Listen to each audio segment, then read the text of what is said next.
Ya Imam Ar-Razi ya sanadi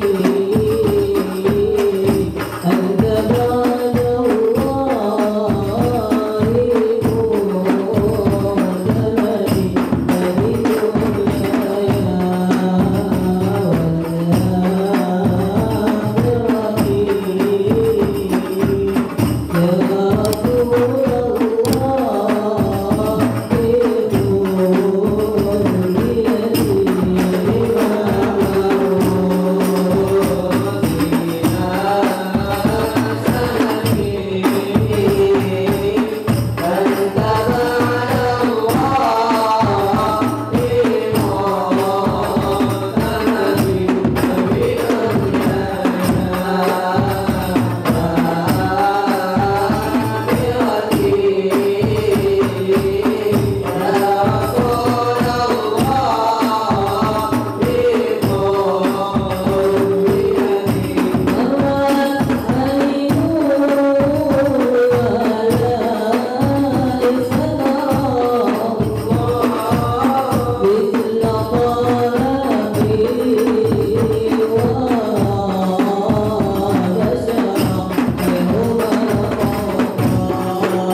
Bismillahirrahmanirrahim. Alhamdulillahi wa kafa. Wassalatu wassalamu ala sayyidina al-Mustafa Sayyidina Muhammad ibn Abdullah wa ala alihi wa sahbihi wa mawala.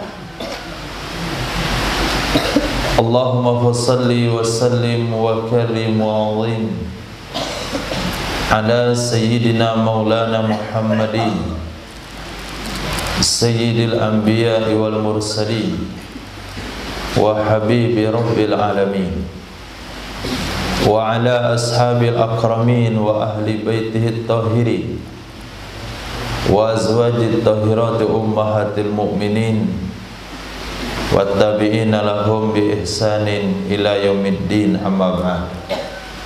Rabbi yassir wa la tu'assir, Rabbi tamim bil khair. Rabbana israh lana sudurana wa yassir lana umurana wa umural muslimin wahlul 'uqdatam min lisanina yafqahu qawlana. Bisanadina al-muttasil ila imamil khatimatil hufaz Al-Imam Jalaluddin As-Sayuti rahimahullahu ta'ala wa qaddasallahu sirra wa adama nafa'a bi ulumi wa barakatih wa nafahatih wa madatih wa karamatihi fid darin, amin. Kita lanjutkan hadis nomor 5046, hadis hasan diriwayatkan oleh Imam Tabrani dalam kitab Al-Awsat dari Sayyidina Anas ibn Malik radhiyallahu anhu. Nabi sallallahu alaihi wasallam bersabda, simfani, dua kelompok, min ummati, dari umatku, la yaridani alal haud, tidak akan datang kedua-duanya,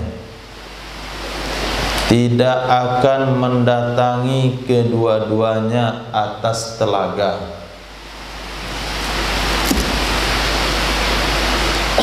Yaitu telaganya Rasul sallallahu alaihi wasallam yang diriwayatkan dalam sebuah hadis, warnanya lebih bening, lebih putih daripada susu, rasanya lebih manis daripada madu, jumlah gelas-gelasnya lebih banyak daripada bintang-bintang yang ada di langit.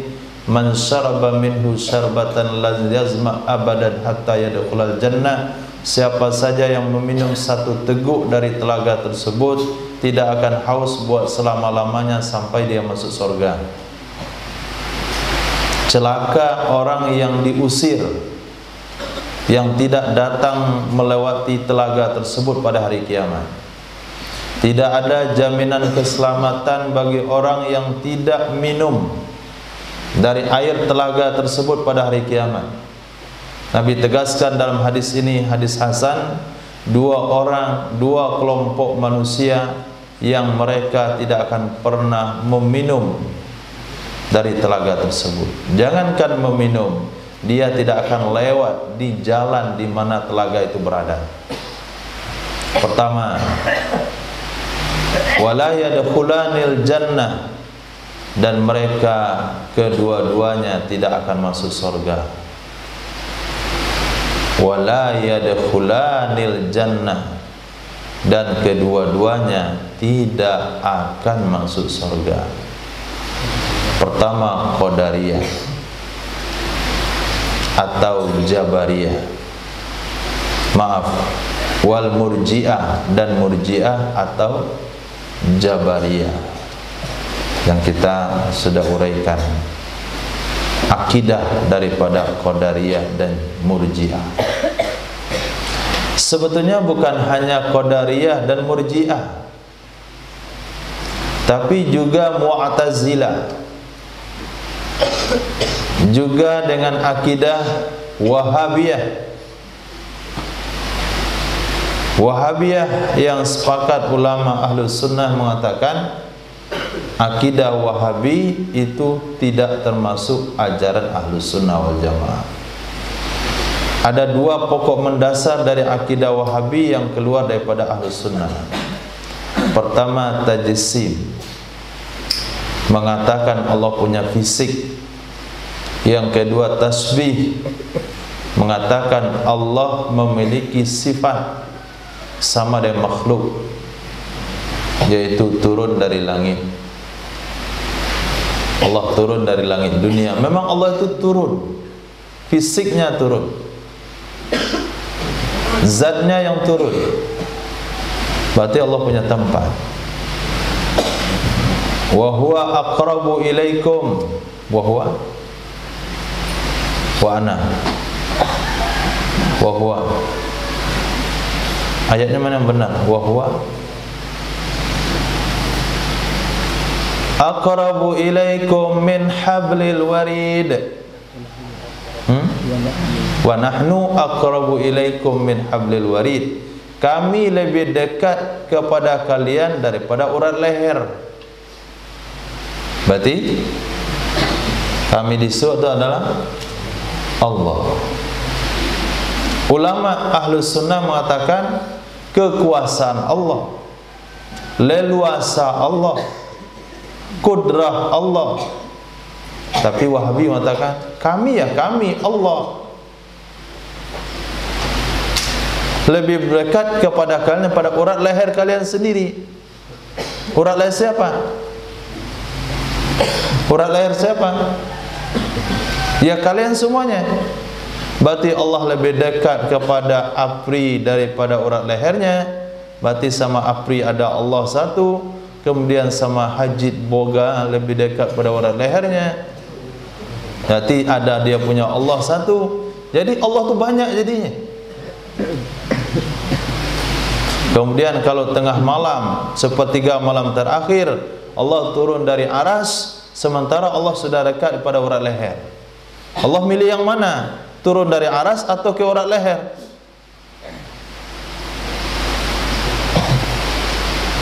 Enggak masuk akal.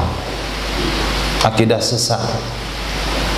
Nah, laisa kamitslihi syai'. Tidak ada satupun yang menyerupai Allah Subhanahu wa ta'ala.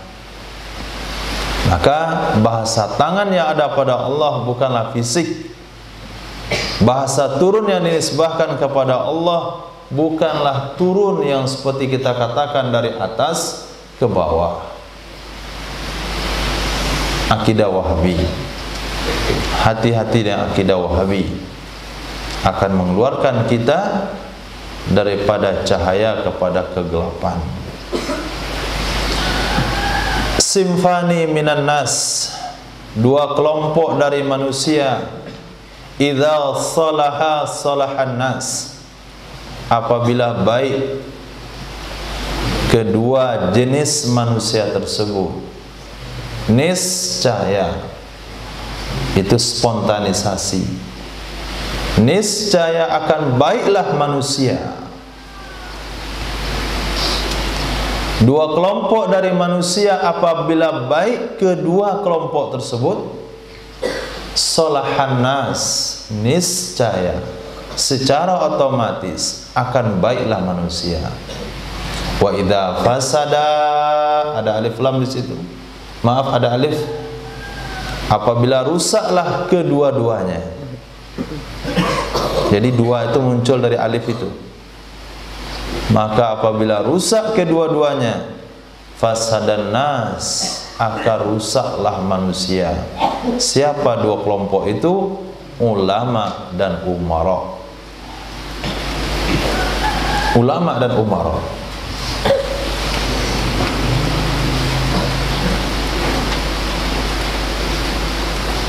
Terjadi perpecahan di dalam masjid gara-gara siapa? Hah? Ustaz Salafi. Sampai hampir terjadi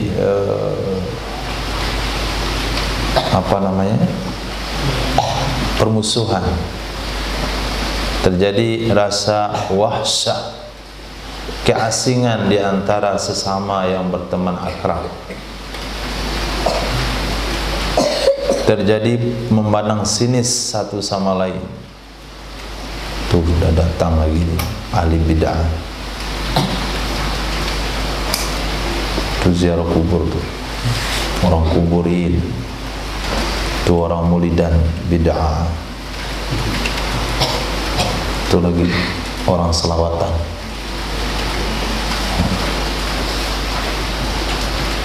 Kenapa masyarakat memandang sinis kepada Maulid Rasul? Kenapa sebagian masyarakat tidak ingin lagi bergaul dengan masyarakat yang lain? Karena dia orang tarikat, karena dia orang sufi, karena dia orang ziarah kubur, karena munculnya Ustadz Salafi tadi. Rusak jadinya umat gara-gara mereka. Dulu orang damai, selesai salat subuh, sallallahu ala Muhammad sallallahu alaihi wasallam, berdiri kan, salaman semuanya, damai. Nanti maghrib, lepas isya salaman lagi, besok subuh salaman lagi, besok isya salaman lagi. Jadi masyarakat itu bersatu, punya kasih sayang satu sama lain. Sekarang beda. Oh, benci dia. Nah, kita sedang sholat begini, geram lagi. Nah, kita sedang sholat diinjak kaki kita, oh, geram. Kenapa masyarakat menginjak-injak kaki dan sholat? Munculnya, rusaknya ulama tadi. Nah, ada juga yang sisi lain yang hampir sama dengan sudut pandang berbeda. Berkah, ini yang terlalu berlebihan. Berkah kiai, salaman sama kiai biar dapat berkah. Salaman ibu-ibu semuanya. Lalu kiai sambil belajar merokok, sambil mengajar. Qala Rasulullah sallallahu alaihi wasallam,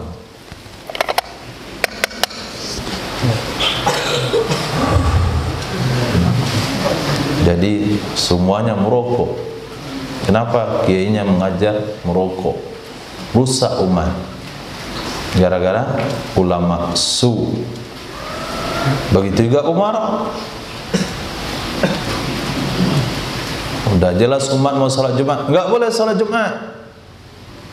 Udah semangat umat azan, enggak boleh pakai sound luar.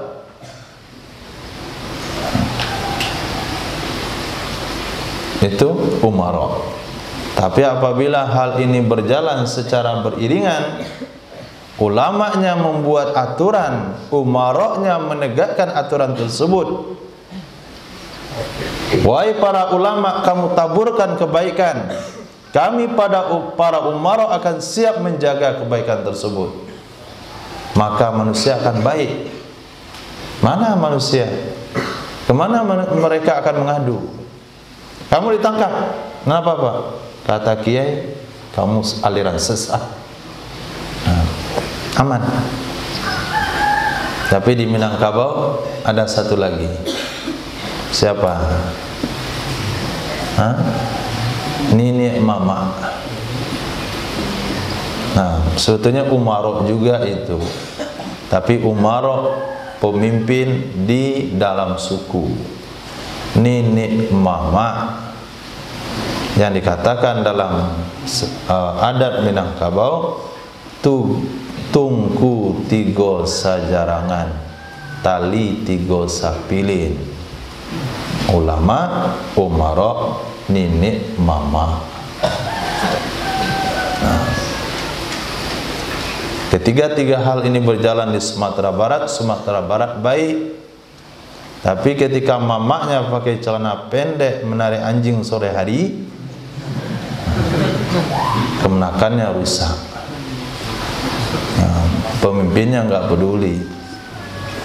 Nah, ulamanya memecah belah umat, kacau semuanya.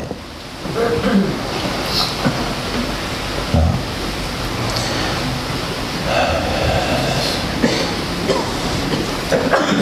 sautu Abi Talha, suaranya Sayyidina Abi Talha.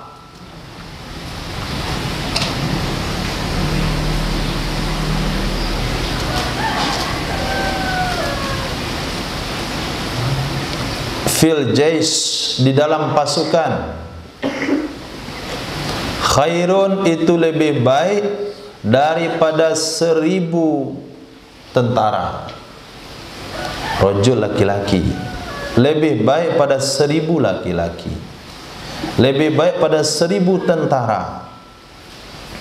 Suaranya Sayyidina Abi Talha radhiyallahu anhu. Siapa Sayyidina Abu Talha?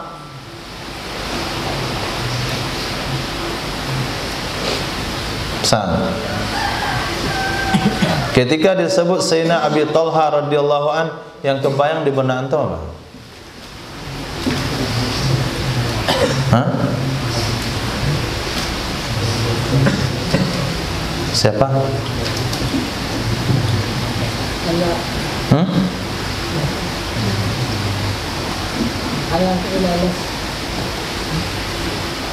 Ayah Sayyidina Anas. Ayah angkat. Oke. Kata Sayyidina Anas, Abu Talha suruh saya Afri, Farel, Utama, Ahmad Farel. Siapa Sayyidina Abu Talha?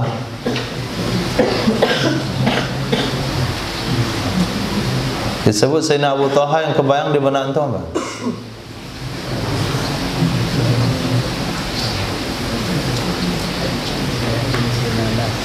Ya sama itu. Kenapa antum membayangkan hal yang sama? Kalau sebut donat, apa yang kebayang? Nah, langsung sinkron. Donat langsung kebayang.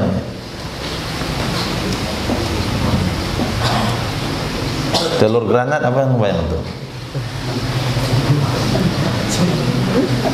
Nampak kebayang nampan bulat-bulat 3, itu yang kebayang. Itu maksudnya kebayang. Maka ketika disebut sahabat Nabi, ada memori yang mesti antum bayangkan. Sayyidina Abu Talha radhiyallahu ta'ala anhu adalah sahabat yang telah memberikan hartanya yang paling berharga, yaitu kebun korma yang ada di depan Masjid Madinah, ketika turun ayat yang berbunyi lan tanalul birra hatta tunfiqu mimma tuhibbun. Sayyidina Abu Talha radhiyallahu ta'ala anhu adalah sahabat yang telah membuka anak panahnya daripada tempatnya, dibuka, ditebarkan, dibentangkan, ditebar, dihamburkan di hadapan Sayyidina Nabi sallallahu alaihi wasallam. Ketika Nabi dalam keadaan kepepet dalam perang Uhud, Sayyidina Abu Talha mengatakan, "Ya Rasulullah, biarkan leher saya yang mengenainya, jangan lehermu, biarkan dada saya, jangan sampai dadamu." Itu Sayyidina Abu Talha radhiyallahu anhu, sahabat yang telah mengorbankan kebun yang terbaik untuk Nabi dan Allah, dan mengorbankan dirinya untuk Sayyidina Rasul sallallahu alaihi wasallam. Itu Sayyidina Abu Talha. Maka bacanya Abu Talha doang. Ketika Abu Talha radhiyallahu anhu, Abu Talha enggak hormat sekali, kagak tahu dia siapa Sayyidina Abu Talha. Nah, suara beliau itu di dalam pasukan itu nilainya sama dengan 1000 pasukan. Kalau beliau berada dalam pasukan lalu beliau berteriak, itu akan membangkitkan semangat pasukan tersebut dan membuat takut musuh, sama dengan adanya 1000 pasukan. Mana suara tersebut? Apa bisa dipahami dari hadis ini? Boleh berteriak hanya di medan perang. Tidak boleh bersuara keras ketika bermain bola, apalagi ketika mau iqamat, apalagi setelah iqamat berkumandang. Maka Allah menegur dalam Al-Quran, waghdud min sautik wa inna angkaral aswat la sautul hamir. Kecuali di medan perang, silakan berteriak. Maka saking lantangnya suara Abu Talha, serbu! Oh, langsung cium musuh dulu. Nah, itu belum suara Sayyidina Abu Talha.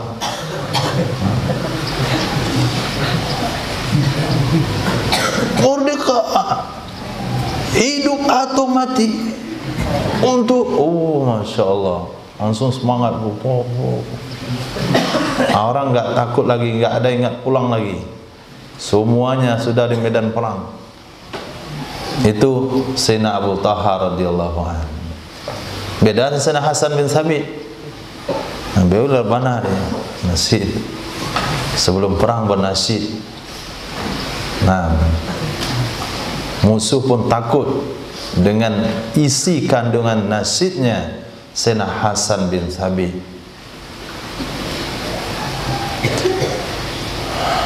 Nah, sautud dik, suara ayam jantan.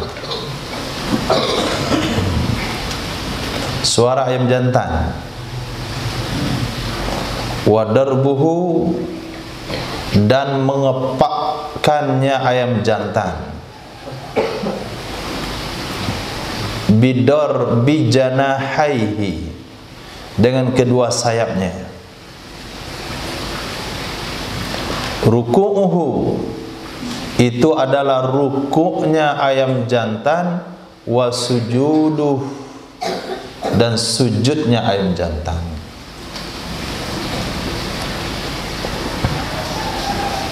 Nah itu, dengar. Ada yang ketika dia sebelum berkokok itu dia kepakkan dulu sayapnya. Nah lihat, ayam jantan apabila dia sudah bertengger di atas pagar, kemudian dia sudah mengepakkan sayapnya dan berkokok, maka dia katakan, saya penguasa wilayah di sini. Jangan ada kelainan macam-macam. Tidak semua ayam jantan yang berani berkokok di atas pagar. Kalau antum lihat dia berkokok atas pagar, itu panglimanya itu. Kalau antum pelihara ayam, jangan disembelih dia. Nah, nanti ayam antum hilang panglima. Tapi kalau ada ayam jantan enggak berkokok, itu yang mesti antum sembelih. Tapi kalau ada ayam betina yang berkokok, itu lebih-lebih jangan disembelih. Itu Sayyidah Safiyah binti Abdul Muttalib, perempuan yang berjiwa pemberani. Apalagi sempat ayam betina berkokok di atas pagar. Jangan sampai menjadi istri antum.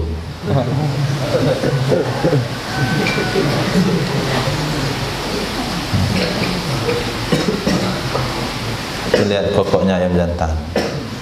Dia mengunyahkan suaranya, kemudian dia mengepakkan sayapnya. Itu adalah wujud rukuknya dan sujudnya kepada Allah Subhanahu wa taala. Wa im min syai'in illa yusabbihu bihamdi walakin la tafqahuna tasbihahum. Seluruhnya bertasbih memuji Allah, namun kalian tidak tahu bagaimana tasbih mereka. Di sini Nabi memberitahukan kepada kita, ayam jantan tasbihnya adalah kokoknya dan kepakkan sayapnya. Ayam betina tasbihnya adalah dengan mengeluarkan telur, kemudian mengajak bersyukur ramai-ramai. Dia bertelur, kemudian dia bersyukur. Satu kandang berkotek, satu ekor bertelur, sekandang berkotek. Alhamdulillah, alhamdulillah, alhamdulillah, saya lahir telur. Alhamdulillah, alhamdulillah.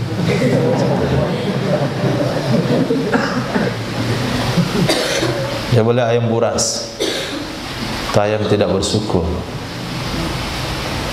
Tetap telur dia diam-diam aja. Maka telurnya lebih murah harganya pada telur yang didakwahkan, itu kata tabligh. Ada-ada aja dia dapat ilmu. Kenapa telur air kampung itu mahal? Karena setelah telur dia berdakwah.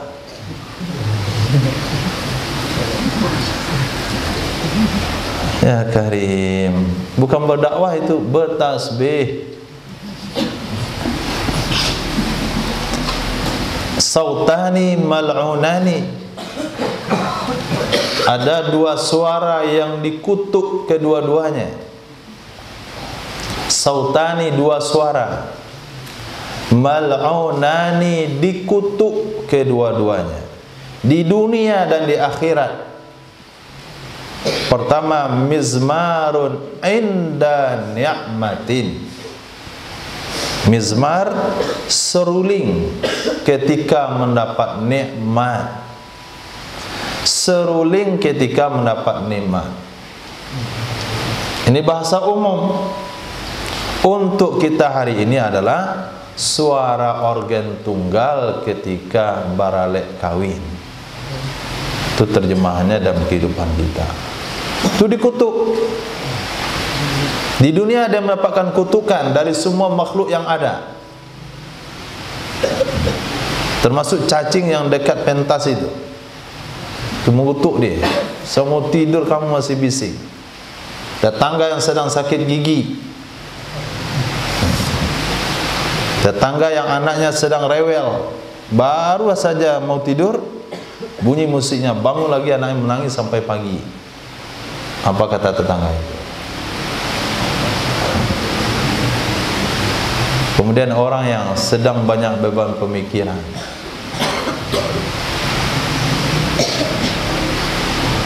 kemudian seseorang yang sedang beribadah kepada Allah. Kita sedang baca, sedang salat asar, lewat situ gerobak dorong yang mengarah Malapula itu, pasti lewatnya setelah salat asar. Mana salat asarnya? Hah? Nah, itu mana yang mendapatkan kutukan dunia akhirat, dia dikutuk.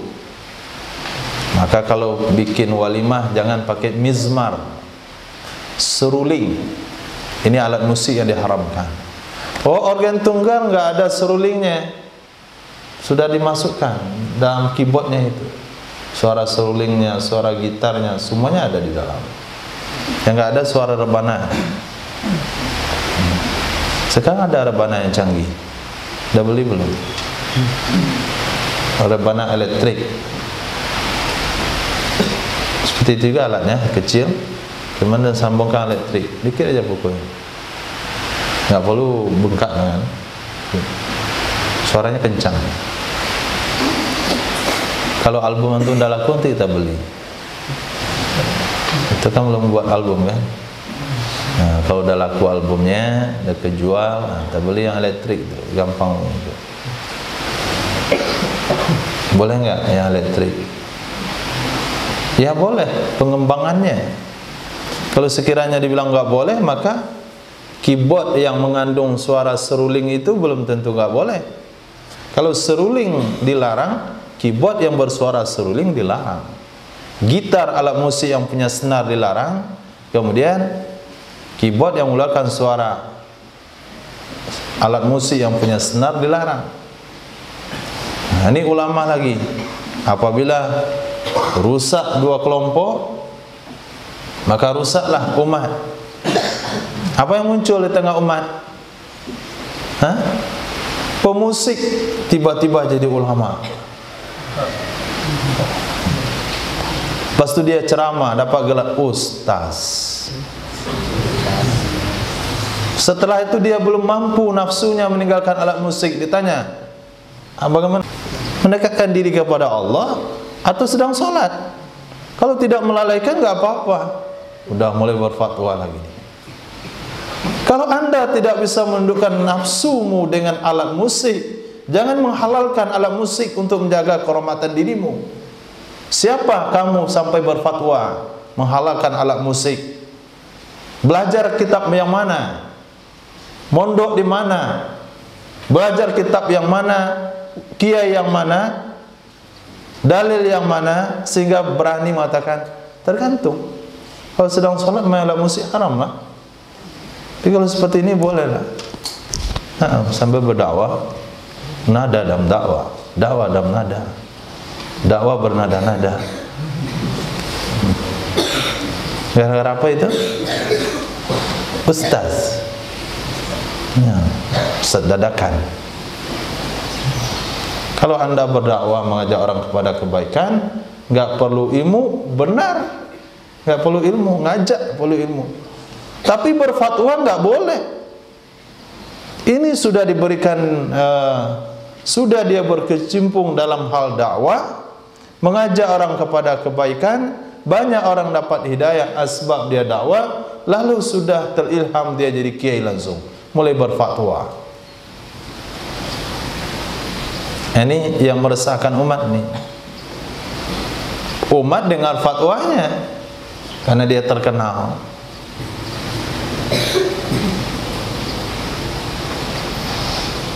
Itu artinya agama sesuai nafsu. Kamu fatwakan satu hukum supaya harga dirimu terpelihara. Siapa kamu yang saya maksudkan? Wallahu a'lam bishawab. Saya nggak tahu siapa orangnya. Yang penting begitu yang terjadi akhir-akhir ini. Nah, dakwah kan nggak perlu ilmu, cuman mengajak, Pak, ayo kita ke masjid. Anak-anak ngajak orang tuanya ke masjid, boleh nggak? Perlu ilmu nggak? Nggak perlu, betul. Tapi kamu bukan lagi dalam rangka dakwah, kamu sudah masuk dalam ranah fatwa. Sudah mengatakan menjawab pertanyaan masyarakat, itu sudah masuk dalam ranah fatwa mananya. Ranah fatwa itu wewenang para ulama, bukan wewenang dai yang tidak belajar agama. Paham Ustaz? Hah? Ustaz musik paham nggak?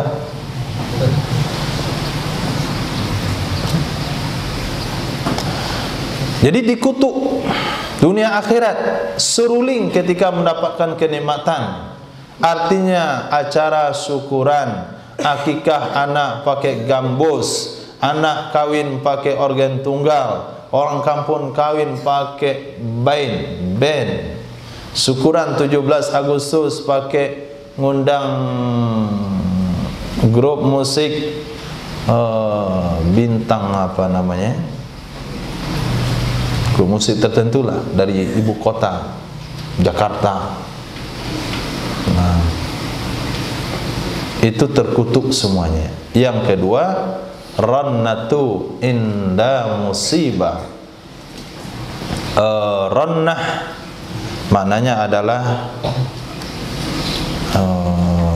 rintihan ketika mendapat musibah. Rintihan ketika mendapat musibah,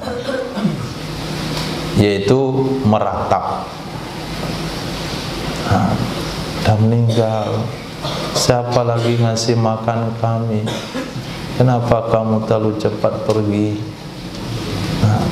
Sama siapa lagi kami bergantung? Maka orang yang meninggal itu ditusuk oleh mereka. Betul kamu ngasih makan anak binimu? Oh, enggak. Itu kenapa dia bilang begitu? Siapa lagi membela kami? Kamu benar yang bela keluargamu. Jadi kaget-kaget mayat di dalam gara-gara teriakan keluarga ditinggalkan. Itu mana hadis yang mana hadis Nabi, yu'adzabul mayyitu bibukai ahli. Disiksa mayat dengan ratapan daripada keluarga yang ditinggalkan. Maka Sayyidina Amr bin As radhiyallahu ta'ala anhu mengatakan, kalau saya meninggal dunia jangan kalian ratapi. Dan sahabat yang lain juga berpesan pada Nabi, kalau saya meninggal dunia jangan kalian ratapi. Kalau kalian ratapi, ana bari'um minkum, saya tidak bertanggung jawab atas hal tersebut. Maka para ulama mengatakan mayat akan disisa dalam kubur kalau mayat itu tidak pernah memberikan nasihat kepada keluarganya untuk tidak meratap ketika dia meninggal dunia. Maka antum kalau nanti mau meninggal dunia, bilang sama keluarga jangan meratap, jangan menangis, tersenyumlah kalian. Nah, karena bapakmu udah mau meninggal, kamu bisa bagi warisan saya. Nah, kamu itu menganeh bapak, dan meninggal masih bergurau dia. Hadis sahih.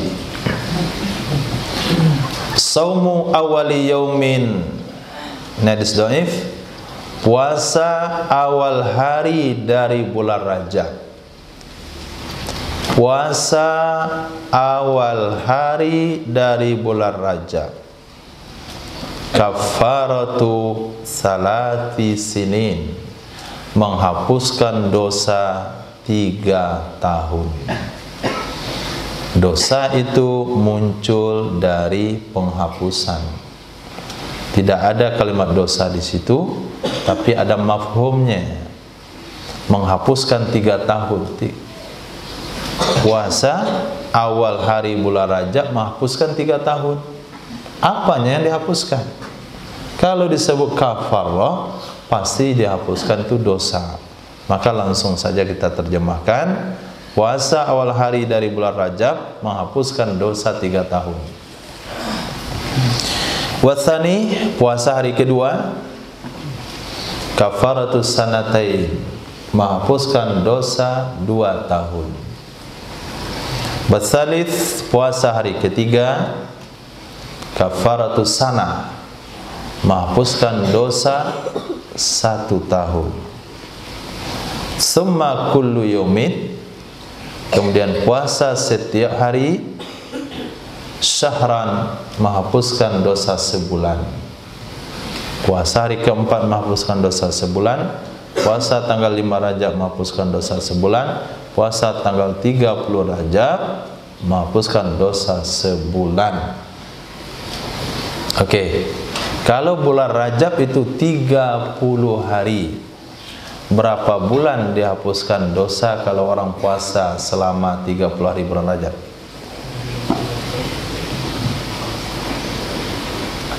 Kalau bulan Rajab itu 30 hari, lalu seseorang puasa selama 30 hari, berapa bulan dosanya dihapuskan oleh Allah?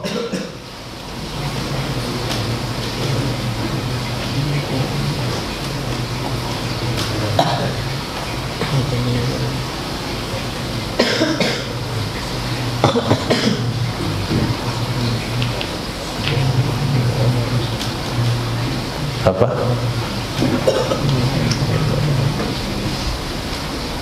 Kenapa?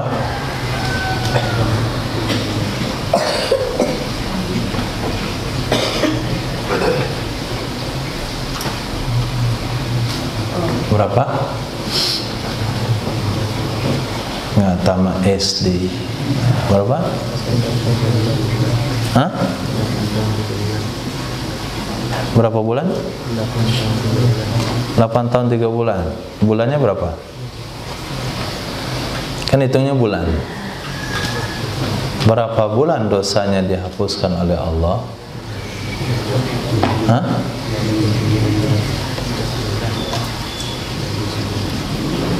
$29? 90? 69? 90? 80? 30 bulan?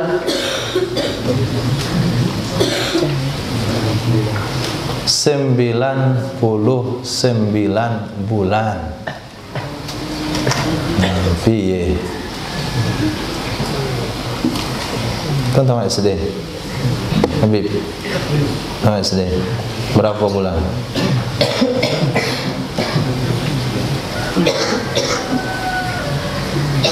Dia sama SD. Berapa bulan?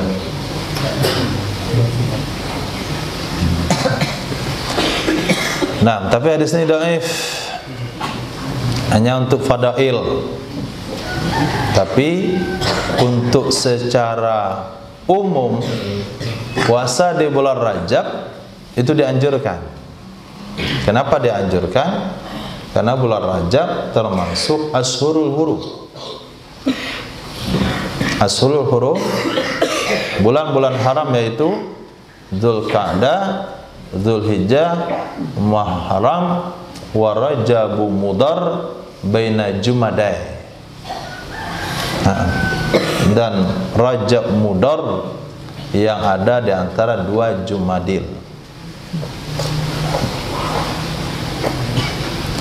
Nah, saumu salasati ayyam, ini hadis sahih. Puasa 3 hari. Min kulli syahrin, dari setiap bulan. Puasa 3 hari dari setiap bulan. Wa ramadhanu ila ramadhan, dan puasa Ramadan sampai Ramadan berikutnya itu sama dengan saumud dahri, puasa setahunan. Saumud dahri, puasa setahunan. Wa iftaruf, dan berbukanya.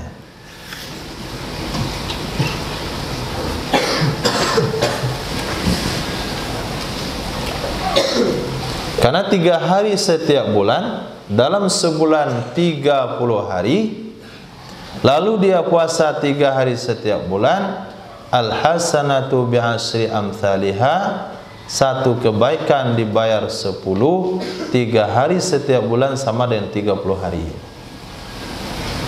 Lalu di puasa bulan Ramadan secara utuh, berarti dia sudah sama puasa setahun.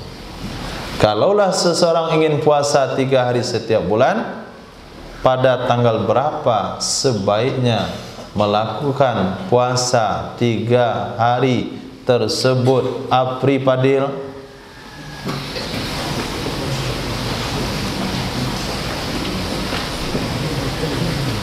Hah? Kenapa bulan ini, hari tanggal itu?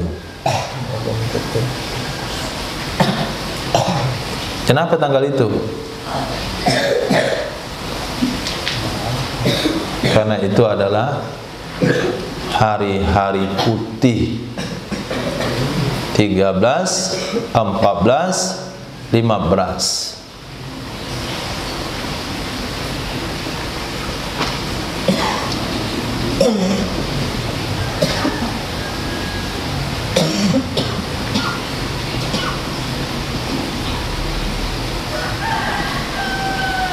Nanti selesai pengajian.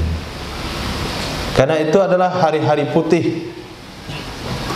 Kenapa dikatakan itu hari-hari putih? Karena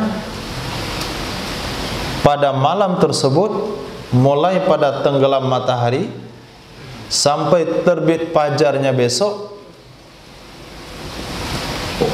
itu bulan ada sepanjang malam.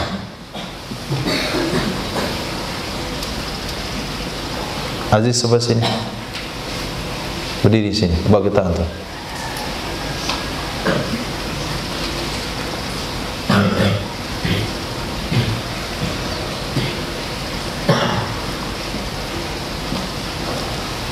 Nah, kita lanjutkan. Saumu syahri sabri, puasa pada bulan sabar. Puasa pada bulan sabar. Wasalasati ayyam, dan 3 hari min kulli syahrin, dari setiap bulan.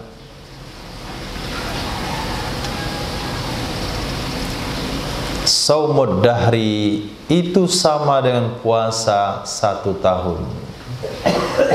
Saumud dahri, itu puasa 1 tahun. Dibuang di sana huruf tasbih. Ka saumid dahri, seperti puasa 1 tahun. Bulan Sabar maksudnya adalah bulan Ramadan. Kenapa bulan Ramadan disebut bulan sabar? Abu Bakar.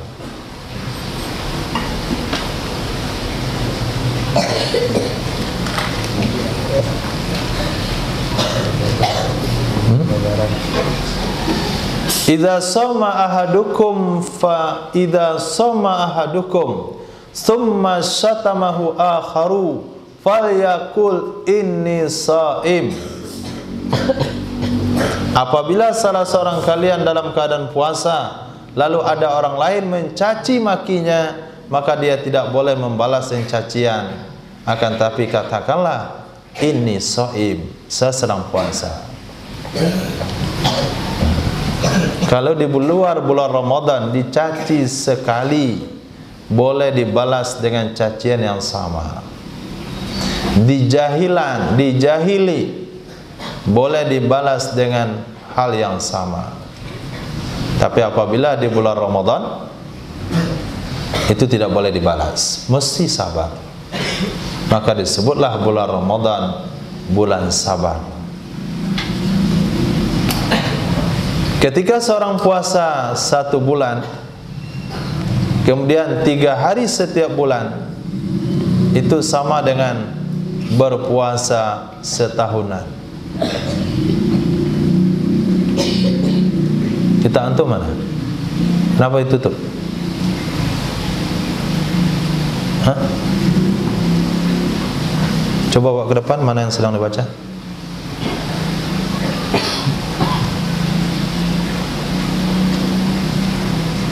Ini kelas belakang nih. Kan? Mana?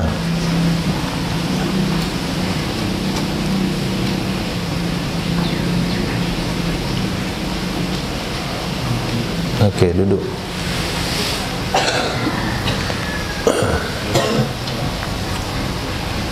Saumu syahri sabri. Hadisnya sama. Saumu syahri sabri, puasa di bulan sabar, yaitu bulan Ramadan. Wa salasati ayyam min kulli syahr, dan 3 hari setiap bulan. Yuzhibna, mereka puasa akan menghilangkan waharas sadri, akan menghilangkan waharas sadri,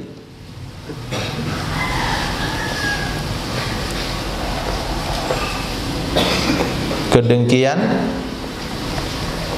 kebencian, kemunafikan, penipuan. Itu mana waharas sadri, penyakit hati atau yang merusak hati.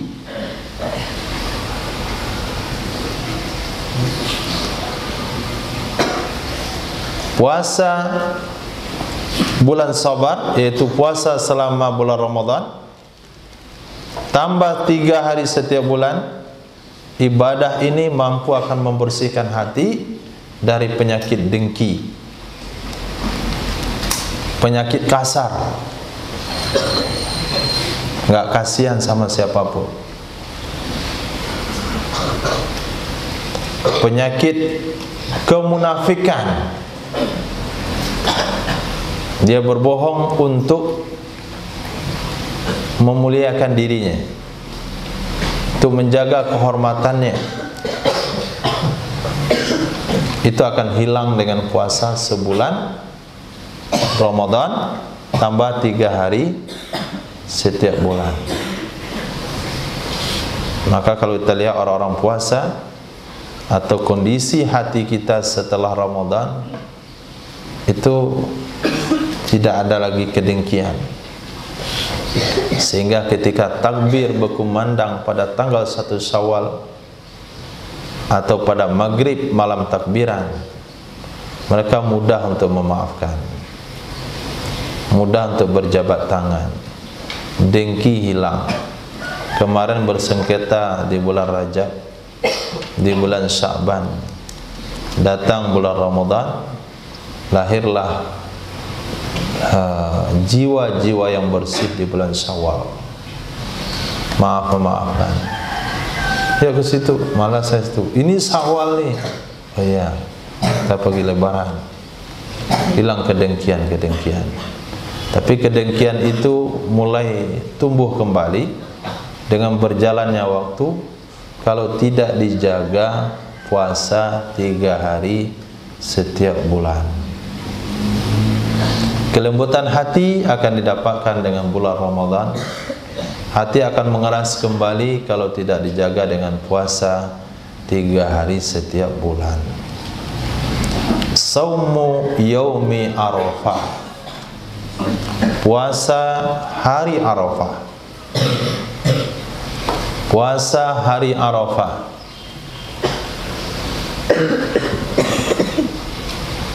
Arafah. Hari Arafah tanggal berapa? Hah? Allahu Akbar. Inna lillahi wa inna ilaihi raji'un. Naufal, hari Arafah tanggal berapa?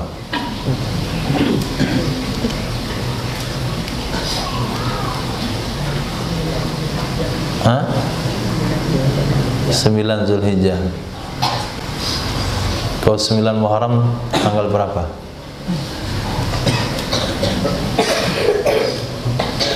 Sembilan Muharram tanggal berapa?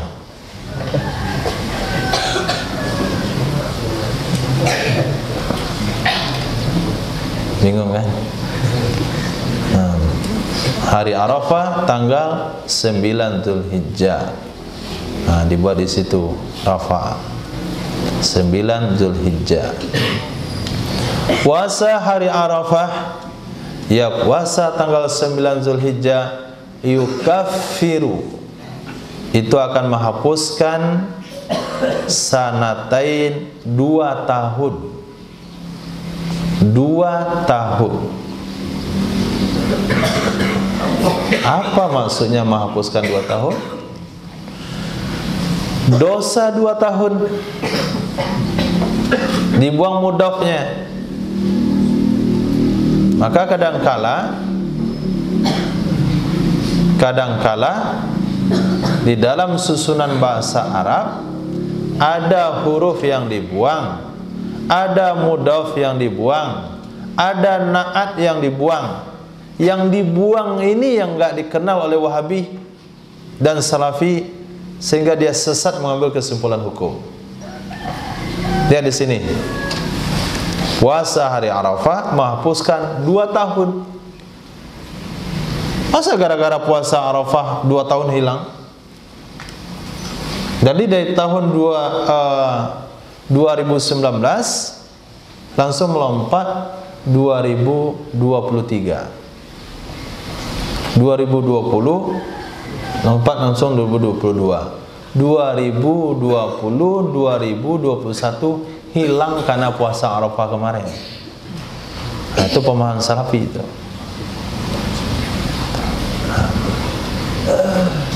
Seperti ayat yang saya sampaikan sama antum tentang surah ayat tentang raja zalim, wa kana mi waraihim malikun ya'khudhu kulla safinatin kulla safinatin ghasba. Karena nanti akan datang raja mengambil seluruh perahu dengan cara dirampok. Kalau diambil seluruh perahu, untuk apa dirusak oleh Nabi Khidir? Kalau memang diambil juga, tapi dibuang di sana hasanah, kulla safinatin hasanah, akan mengambil setiap perahu yang bagus, sarusa ini supaya perahunya enggak diambil. Nah, sama juga di sini. Akan menghapuskan 2 tahun, artinya menghapuskan dosa 2 tahun. Innamal mu'minuna ikhwah, orang beriman saudara kandung, bukan ka ikhwah, seperti saudara kandung. Kulla bid'atin dolala, kulla bid'atin ghairu hasanah. Begitu penafsiran ulama. kullu bid'atin sayyi'ah dolalah. Ada yang dibuang di situ. Kalau enggak ada yang dibuang, maka tindakan Sayyidina Utsman masuk neraka. Tindakan Sayyidina Umar membuat Al-Quran masuk neraka. Kalau enggak ada yang dibuang. Tapi karena ada yang dibuang, maka tidak masuk neraka. Karena itu bukan sayyi'ah, itu hasanah. Karena Quran tidak ada di zaman Nabi.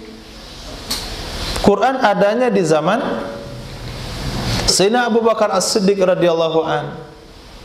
Ketika terjadi perang Yamamah yang mengorbankan 80 sekian para penghafal Al-Quran, datanglah Sayyidina Umar bin Khattab radhiyallahu an kepada Sayyidina Abu Bakar As-Siddiq radhiyallahu an, wahai Abu Bakar, kalau nanti berperang akan berkelanjutan, banyak lagi para penghafal Al-Quran yang akan syahid, boleh kita bukukan Al-Quran ini. Apa kata Sayyidina Abu Bakar As-Siddiq? Afa'atu syai'an la yaf'aluhu Rasulullah. Apakah saya akan melakukan sesuatu, membuat perkara yang Nabi enggak buat? Kamu nyuruh saya buat perkara yang Nabi enggak buat. Bid'ah enggak? Bid'ah. Apa kata Sayyidina Umar? Insyaallah khair. Nah, ada perkara insyaallah khair. Akhirnya debatlah Sayyidina Umar, Sayyidina Abu Bakar. Fasarahallahu sadra Abu Bakrin. Allah bukakan dada Sayyidina Abu Bakar untuk mengikuti pendapat Sayyidina Umar bin Khattab radhiyallahu anhu. Oke, saya setuju. Ya betul, itu enggak bid'ah sayyi'ah, itu hasanah. Walaupun Nabi enggak buat, ini penting untuk dibuat. Akhirnya apa? Panggil siapa kira-kira yang akan melakukannya. Ada pemuda cerdas, penulis wahyu di zaman Nabi, yaitu Sayyidina Zaid bin Sabit radhiyallahu anhu. Panggil Sayyidina Zaid bin Sabit. Nah, apa kata Sayyidina Abu Bakar? Wahai Zaid, saya didatangi oleh Umar, bla bla bla bla bla panjang. Kami berdua sepakat kamu nulis wahyu. Karena kamu adalah yang cerdas, penulis wahyu di zaman Nabi, dipercaya oleh Rasulullah, kamu tulislah wahyu, kamu kumpulkan dari tulang-tulang kayu-kayu dada-dada para penghafal Quran. Apa jawaban Sayyidina Zaid bin Sabit? Apakah kalian menyuruh saya berdua? Apakah kalian berdua menyuruh saya untuk membuat perkara yang tidak dibuat oleh Rasulullah? Bid'ah bukan? Lalu diberikanlah pencerahan. Fasarahallahu sadra Zaid bin Sabit. Allah bukakan dada Sayyidina Zaid bin Sabit untuk mengikuti pendapat tersebut. Hanya Al-Quran ada sampai hari ini. Tapi Salafi kenapa enggak terima dia? Lam yasrah sadar. Allah tidak membukakan dadanya. Sampai mulut Nabi bid'ah sampai hari ini. Tapi kalau nyanyi Bayi Wahab, kok nyanyi Bin Bas, itu dia buat. Maulidnya Albini dia buat. Albini.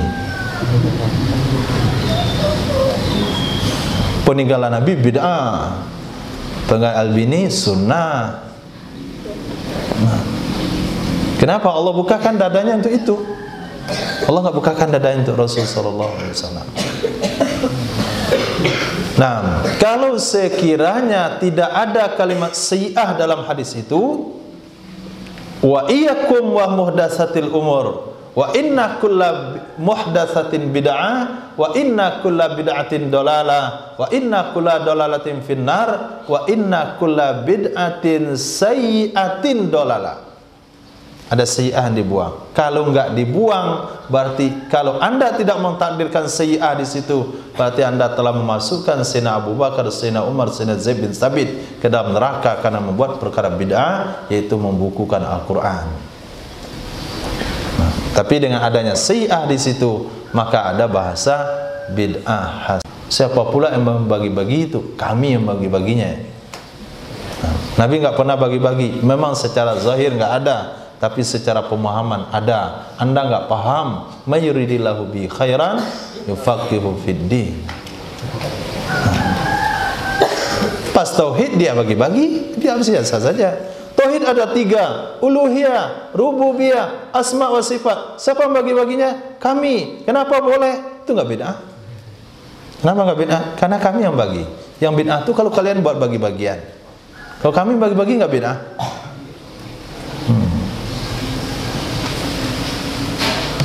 Itu lama surang namanya. Otak kurang. Itu ciri-cirinya. Jangan Anda mengamalkan hadis dhaif. Harus pakai hadis sahih. Pas dia berdalil, hadis maudhu' jadi dalilnya. Kita hadis dhaif enggak boleh, dia hadis maudhu' jadi dalil. Wala tusayyiduni fi salatikum. Jangan bilang sayyid saya dalam salat kalian. Haram membaca Allahumma shalli ala sayyidina Muhammad di dalam salat karena hadis tersebut. Boleh dia pakai hadis maudhu'. Yang itu bikin apa ya? Apa nih yang bau? Nah, Allahu Akbar. Menghapuskan dosa 2 tahun. Madiyatin 1 tahun yang lalu. Wa mustaqbalatin, dan 1 tahun yang akan datang.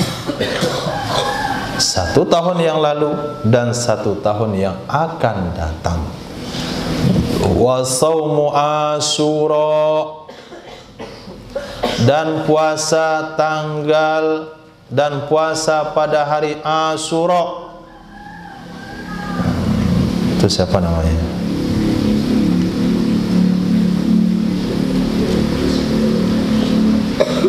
Rashid. Kapan hari Asyura?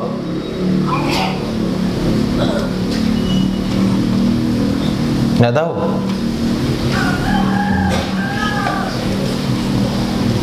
Husain. 10 Muharram. Apa yang terjadi di tanggal 10 Muharram?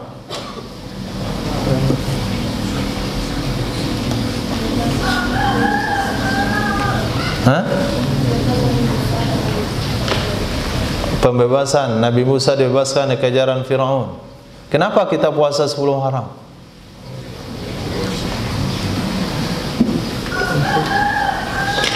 Kenapa kita puasa 10 Muharram?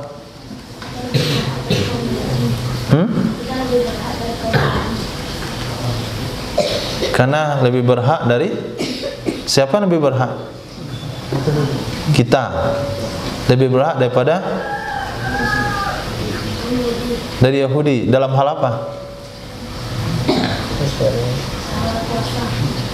Dalam hal puasa. Kita puasa tanggal 10 Muharram kenapa? Menghormati hari besar Nabi Musa. Wa nahnu ahaqqu bi Musa minkum. Karena kami lebih berhak menghormati Musa dari kalian. Kalian hormati Nabi Musa, tapi kalian enggak hargai syariat Nabi Musa. Tapi kami mengakui Nabi Musa alaihissalam.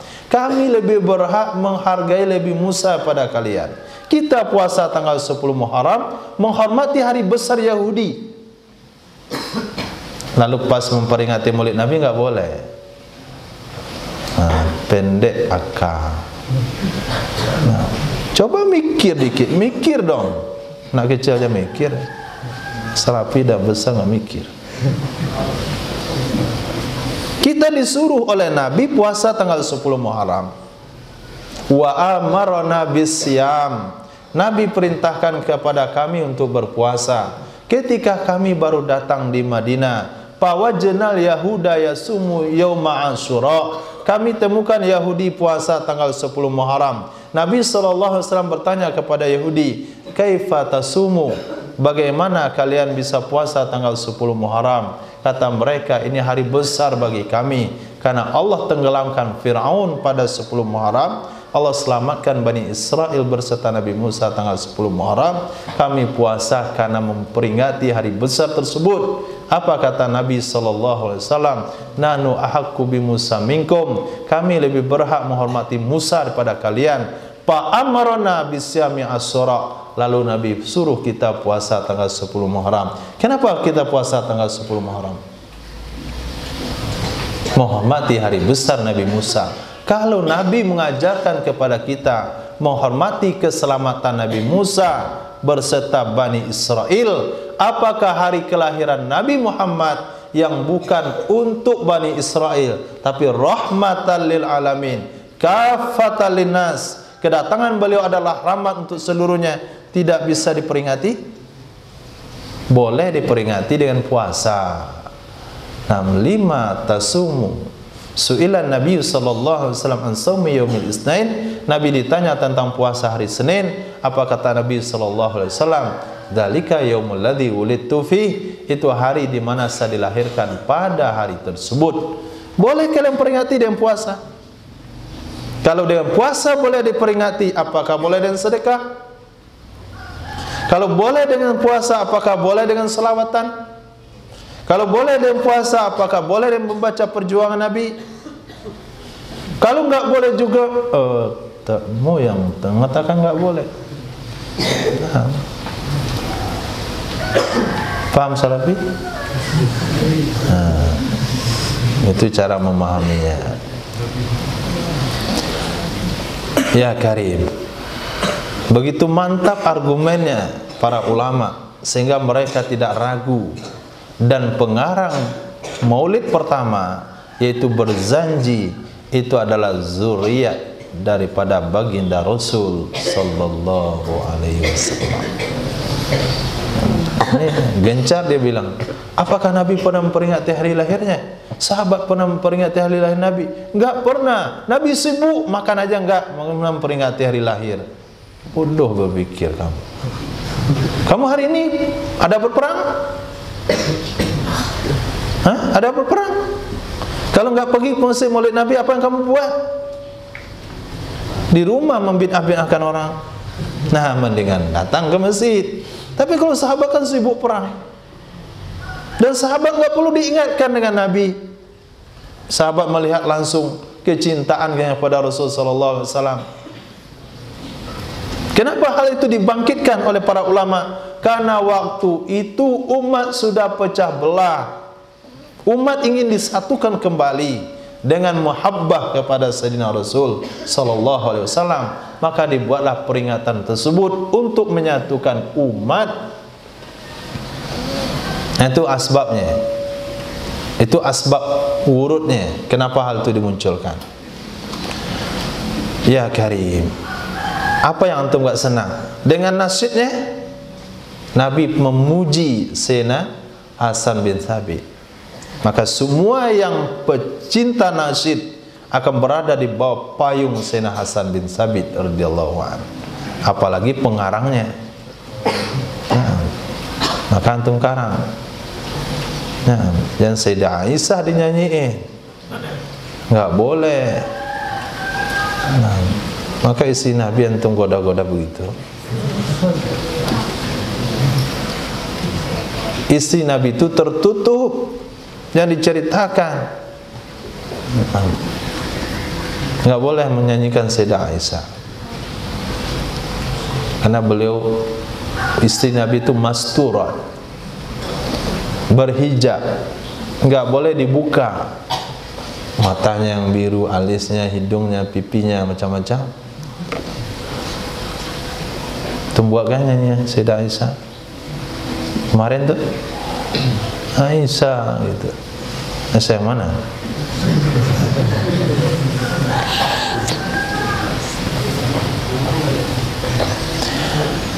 Nah, Shaum Asyura. Nah, itu dia puasa Asyura itu. Tahu dulu kenapa kita puasa Asyura, bisa menjadi dalil. Itu salah satu dalil Maulidur Rasul. Kalau antum diberikan pemahaman oleh Allah Subhanahu wa taala. Shaum Asyura, puasa tanggal 10 Muharram, yukaffiru sanatan madiyah, akan menghapuskan puasa, akan menghapuskan dosa 1 tahun yang telah lalu, menghapuskan dosa 1 tahun yang berlalu.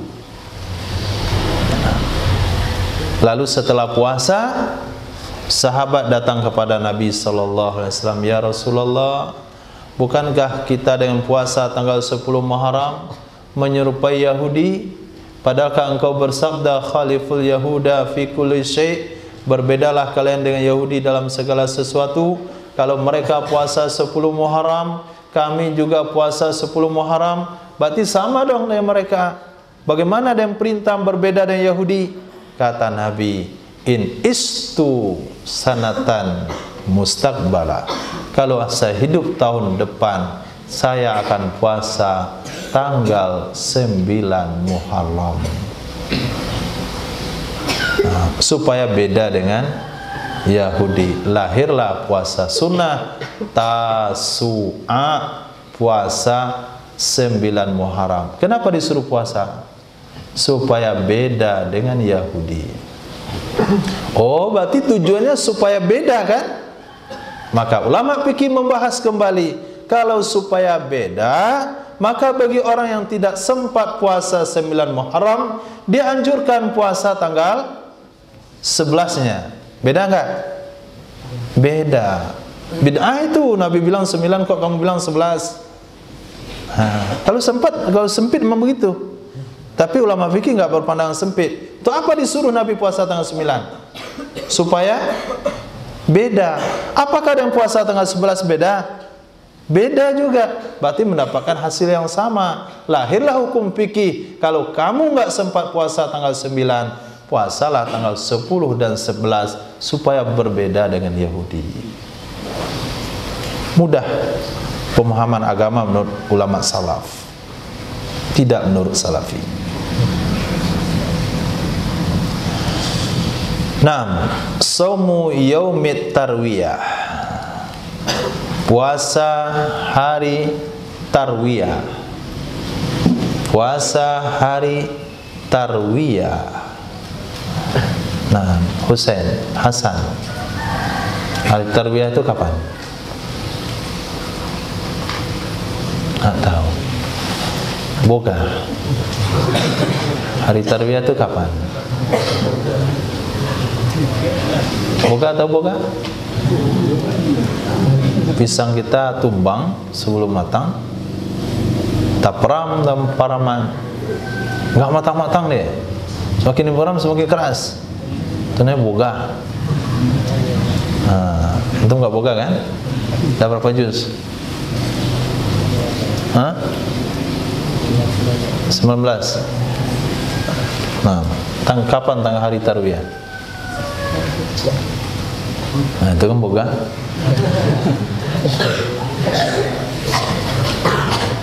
Dewa, Dewata, kapan hari tarwiyah? Dewa pun nggak tahu. Harusnya dewa itu tahu. Ya Allah, antum dewa matahari atau dewa hujan?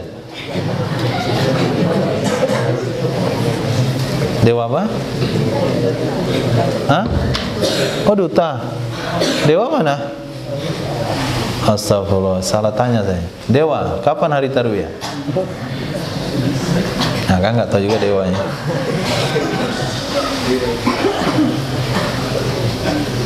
Gasan, hari tarwiyah kapan? Ya Karim, sesat dan Muhajir, hari tarwiyah kapan? Ada satu pun yang tahu? Mufa,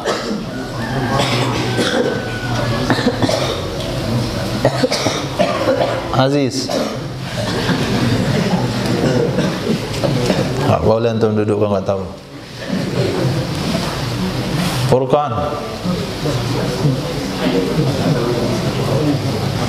ya Karim. Khairu,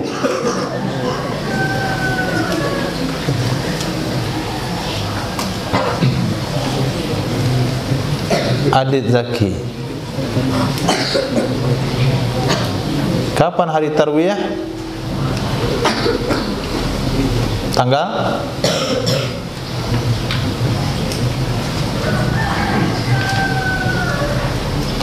Vigo. Tanggal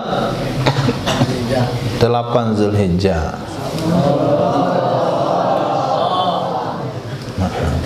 Buat di situ 8 Zulhijjah dalam kurung Vigo.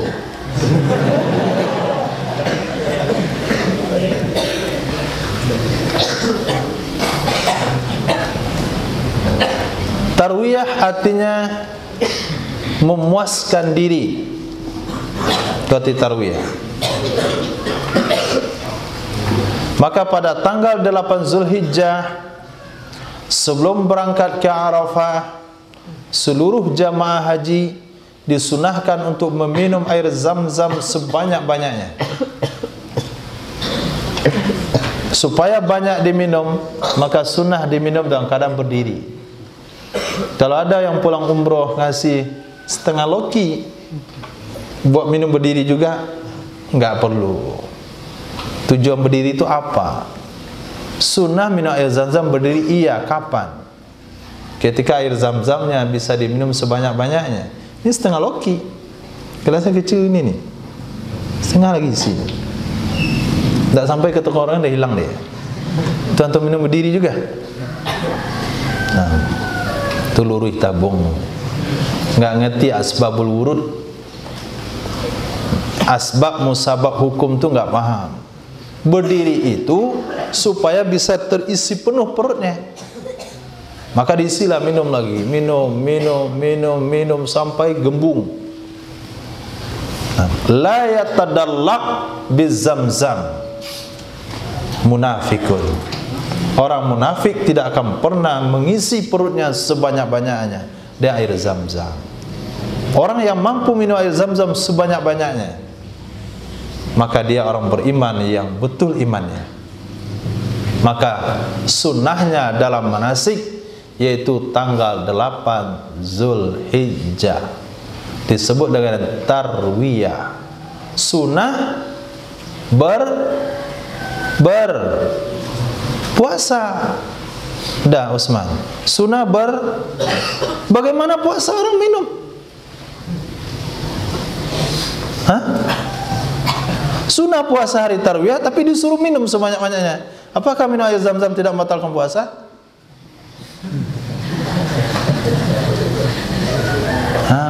Belajar alim dong, alim. Sunnah minum bagi orang yang tidak melakukan perbuatan haji. Yang di kampung, yang haji nggak sunnah puasa, dia sunnah minum. Ya sunnah puasa ya, tapi kok minum ceritanya? Mana mau minum sedang puasa? Jadi bagi jamaah haji minum sunnahnya, bagi yang enggak haji sunnah puasa. Orang di Arafah sunnah tidak berpuasa, orang yang di luar Arafah sunnah puasa. Sunnah puasa tarwiyah dan Arafah bagi selain jamaah haji. Oh, tinggal itu aja lagi. Oh, gitu ya. Puasa hari tarwiyah kafaratus sana, menghapuskan dosa 1 tahun. Wa shaumi yaumi arafah, dan puasa hari Arafah kafaratus sanatain, menghapuskan dosa 2 tahun. Puasa tanggal 8 dan 9 habis dosa sunatnya. Habis dosa kecilnya selama 3 tahun. Cukup insyaallah.